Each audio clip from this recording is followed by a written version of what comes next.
Hand mouth and food disease, এই নামের সাথেই কিন্তু একটা রোগের আলামত এবং রোগের লক্ষণ এগুলো কিন্তু বোঝা যাচ্ছে। যেটা হাতে হচ্ছে হ্যান্ড, পায়ে হচ্ছে ফুট, মাউথ, মুখে হচ্ছে। এই hand mouth and food disease এটা কিন্তু বেশিরভাগ ক্ষেত্রেই হয়ে থাকে নবজাতক বাবুদের কিন্তু হয়ে থাকে। বয়স্কদের যে হচ্ছে না এটা বলা যাবে না, তবে তুলনামূলকভাবে কম হচ্ছে। বেশিরভাগই ছোট ছোট সোনামণিদের, ছোট ছোট বাবুদেরই কিন্তু এই food mouth and hand disease, hand food and mouth disease. আপনি একটা নাম আগে আনতে পারেন, পরে আনতে পারেন, তাতে কিছু নাই, কিন্তু চিকিৎসা বিজ্ঞানের ভাষায় hand mouth food disease, hand mouth and food disease এটা ভাইরাস দিয়ে হয়। এ ব্যাপারে আমি আলোচনা করতেছি। আসসালামু আলাইকুম রহমতুল্লাহি ওবারাকাতুহু। আমি ডাক্তার মীর শহীদুল ইসলাম। আমার চেম্বার শুভেচ্ছা 255, ঐতিহ্যবাহী শেখঘাট, সিলেট। গুগলে গিয়ে ডাক্তার মীর শহীদুল ইসলাম কথাটি লিখে সার্চ দিলে আপনি আমার সম্পর্কে বিস্তারিত তথ্য পেয়ে যাবেন। জি দর্শক শ্রোতা, আলোচনা করতেছি food hand and mouth disease, mouth hand and food disease, এগুলো নিয়ে আলোচনা করতেছি। এটা একটা সম্পূর্ণরূপে একটা ভাইরাস ডিজিজ। এই ভাইরাসটা মূলত, ভাইরাসটার নাম কক্সাকি কক্সাকি ভাইরাস, কক্সাকি ভাইরাস 16। অনেক অনেক সময় দেখা যাচ্ছে কক্সাকি ভাইরাস 6 and 10 এটা দিয়েও কিন্তু আক্রান্ত হয়। আর একটা ভাইরাস আছে অ্যান্টারোভাইরাস, অ্যান্টারোভাইরাস 71। নামগুলো স্মরণ রাখাও একটু কষ্ট। যেমন কক্সাসি ভাইরাস 16, এই কক্সাকি ভাইরাস 6, কক্সাকি ভাইরাস 16, অ্যান্টারোভাইরাস 71। একটু কষ্টকর ব্যাপার, তারপরও আমার এই ভিডিওটা একাধিকবার দেখলে আপনাদের ক্লিয়ার হয়ে যাবে। তো এই কক্সাসি ভাইরাস দিয়েই সাধারণত বেশি বেশি হয়ে থাকে। এটা হাতে,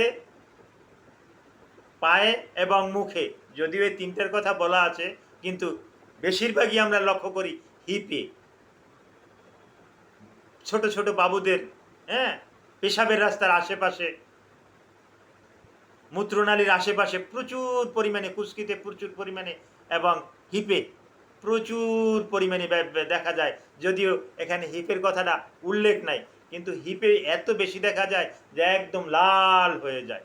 তো অনেকেই এটাকে চিকেন পক্স মনে করেন, কিন্তু চিকেন পক্স থেকে কিন্তু এটা আলাদা। এটা এই তিনটে জায়গাতে হতে হবে। আর চিকেন পক্সটা আপনার একটা জায়গা দিয়েই শুরু হতে পারে। এটা আপনার পেটে হতে পারে, পিঠে হতে পারে, হাতে হতে পারে, সমস্ত শরীরেও হতে পারে, কিন্তু তার কতগুলো লক্ষণ আছে, এগুলো আমরা ডক্টররা দেখলে চিনি। তো এর লক্ষণ কি?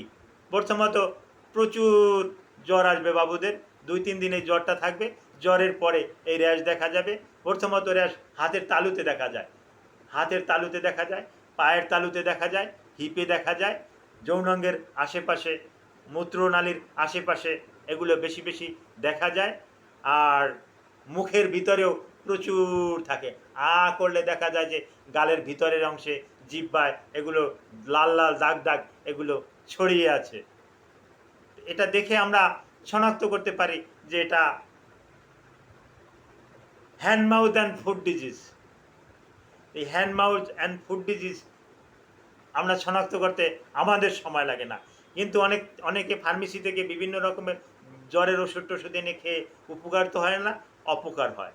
এই কাজটা করতে যাবেন না। আর এর থেকে পরিত্রাণ পাওয়ার লক্ষণটা কি? পরিত্রাণ পাওয়ার লক্ষণ এবং এই রোগটা কীভাবে ছড়ায়? হাসি কাশির মাধ্যমেই এই রোগটা বেশি ছড়াই যায়। বাচ্চাদের মুখে লালা পড়তে থাকে, মুখে ঘা হওয়ার কারণে মুখ থেকে লালা পড়তে থাকে।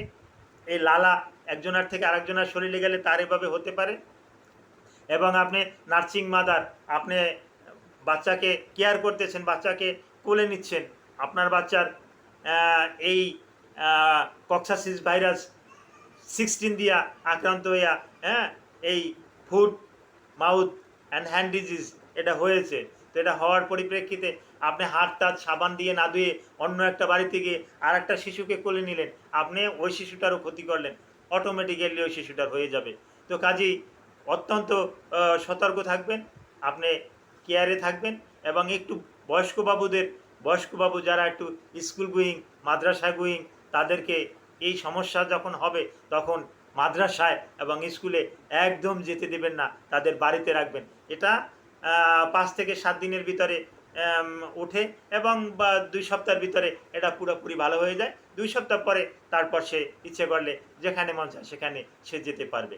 তবে হ্যাঁ, যথাযথ কিন্তু এর চিকিৎসা করতে হবে।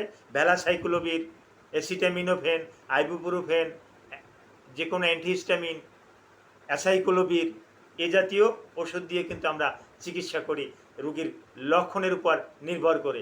কাজেই কোনো রকমের অবহেলা করা যাবে না। Thank you all.